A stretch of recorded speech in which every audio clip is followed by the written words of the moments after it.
बाक्सानि दावदारायाव साहित्य एकाडेमिनि थुनलाइयारि हाबाफारि ग्रामालग हाबाफारि लादों।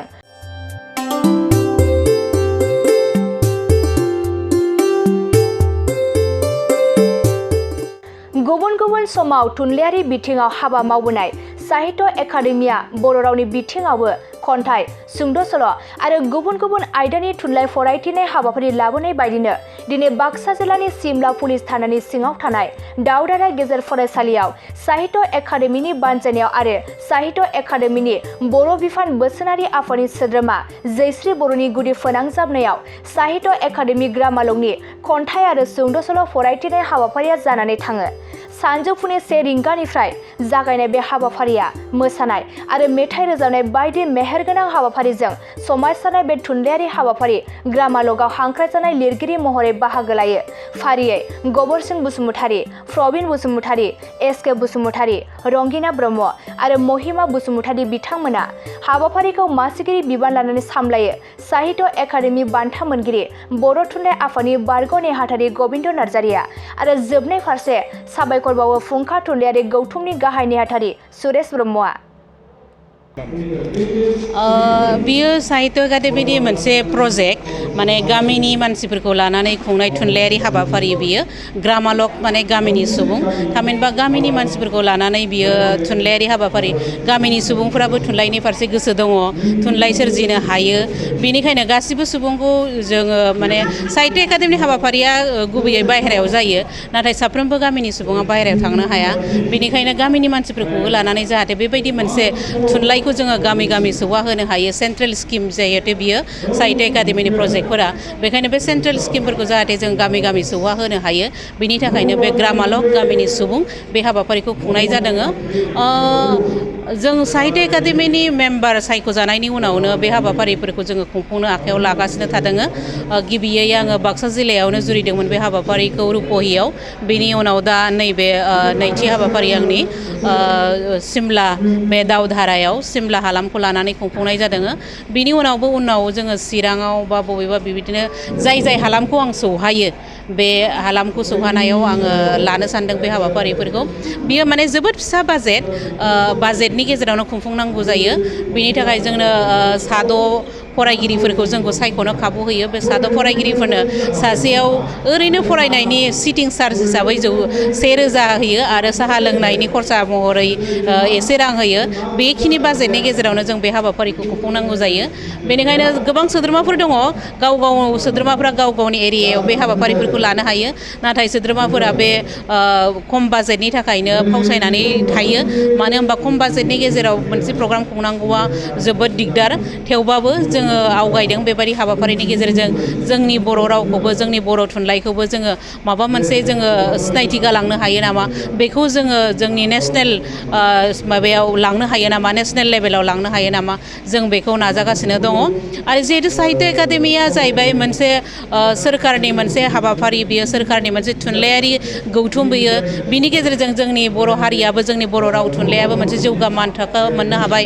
बेनि गेजेरजोंनो आंबो दिनै साहित्य एकाडेमि बान्था मोनगिरि महरै सिनायथि होनो हादों जोंहा फंबाय पुर्न ब्रह्मआबो साहित्य एकाडेमि बान्था मोनगिरि महरै सिनायथि होनो हादों आरो बे दिनैनि बे दावधारायाव खुंफुंनाय ग्रामालग हाबाफारिखौ जाय बिथाङा मासिगिरि महरै सामलायदों बिथां गबिन्द नार्जारियाबो साहित्य एकाडेमि बान्था मोनगिरि महरै गावखौनो सिनायथि होनो हादों बेबायदिनो आरोबाव जोंनि गोबां लाइमोन लिरगिरिफोर बा उन जोलै लिरगिरिफोरा बेबायदिनो आवगायबोबाय थानानै मोनसे माहारियारि थाखोआव गावखौनो सिनायथि होनो हागोन बेखौ जोङो सिमां नुनो हादों आरो बेबायदि ग्रामालग बा गुबुन गुबुन हाबाफारियानो जा नारी चेतना जा बा मा होनो बेबायदिनो आरोबाव सेमिनार हाबाफारिफोर दंबावो बेफोरनि गेजेरजों जों साफ्रोम लिरगिरिफोरा गाव गावनि मोनसे मान थाखो मोननो हागोन होननानै जोङो मिजिंथियो। नोंथांमोना निस्सय गुबुन गुबुन जायगाफ्राव बेबायदि हाबाफारिखौ लायो औ लागासिनो दं होनानै जोंनि बर'फोरनि थुनलाइ आरो गुबुन हारिफोरनि थुनलाइनि गेजेराव नोजोर बोयोब्ला बर'फ्रा दासिम बेसेबां डेभेलप जादों गोदोनि आरो दानि थासारिखौ जोङो रुजुनानै नायोब्ला दा बर'फोराबो जोबोद जौगाबाय बर'फ्राबो गोबां आवगायबोबाय मानो होनोबा जों दा बेफोरबायदि हाबाफारि खुंहैनानै नुनो मोनो गुबुन गुबुन हारिनि रावारिनि थुनलाइगिरिफ्रा जेरैबायदि बे थुनलाइखौ गावसोरनि प्रफेसन महरै लायो जोंनि बर'फ्रा बेखौ दासिमबो प्रफेसन महरै लानो हायाखै मानो होनोबा गोदोनिफ्रायनो जोंहा बे फोथायनाय दङ लिरनायनि गेजेरजों जोङो रां आरजिनो हाया बे नंगौ रां आरजिनो हाया नाथाय जों मुं आरजिनो हायो आरो मुं आरजिनायानो बयनिख्रुइ देरसिन मानसिनि जिउनि देरहासारनाय दा बेखौ नुहुरनानै जोंनि दा लाइमोनफ्राबो जोंनि उन जोलैफ्राबो आवगायबोगासिनो दङ बेयो थारैनो जोबोद मोजां बाथ्रा आरो जों दिनै